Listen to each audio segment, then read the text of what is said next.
నా నమస్తే, ఇది బరాబర్ చెప్తున్నా, ఒకసారి విను అన్న. వర్కౌట్ షురూ చేద్దాం అని చెప్పేసి నాకు కామెంట్ చేస్తున్నావు. ఫస్ట్ నీకు దిమాక్ ఉండాలి. అరే అన్న, నేను వర్కౌట్ షురూ చేసేటప్పుడు నా చుట్టుపక్కల ఎవరైనా ఉన్నారా ఒకసారి చూడండి. నా చుట్టుపక్కన ఎవ్వరు లేరు.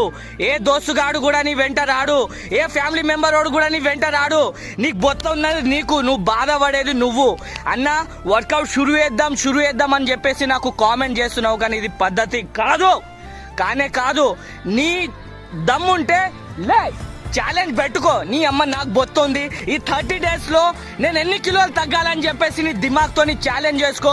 నువ్వు పొద్దుగాల నువ్వు బిస్సర్ కప్పుకొని పడుకున్నా కానీ ఈ దిమాగ్ ఇది ఉంటది కదా. అరే బొసుడికే లే, నువ్వు ఛాలెంజ్ పెట్టుకున్నావు, 30 days ఛాలెంజ్ ఉంది, వెయిట్ లాస్ అవ్వాలి అనుకుంటా. ఈ దిమాగ్ అనేది నిన్ను కాళ్ళతో తంతూనే ఉంటది.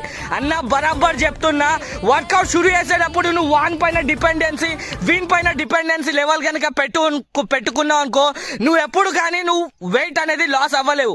అండ్ ఇంకోటి ఏంటిదంటే, అందరికి చేద్దాం అని అనిపిస్తుంది కానీ చేయడానికి ముందైతే ఎవరు రాడు. అండ్ ఇంకోటి ఏంటిదంటే, తమ్ముడు బెల్లి ఫ్యాట్ తోని బాధపడని దోస్తుగానికైతే పంపు. నైట్ అయితే గుద్దలుగా దాగి పొద్దున్న లేచి వాడు అట్లనే పడుకుంటాడు, 12-1 అయినా అట్లనే పడుకొని ఉంటాడు. వానికి జరంతా నువ్వన్నా మోటివేట్ చేయి.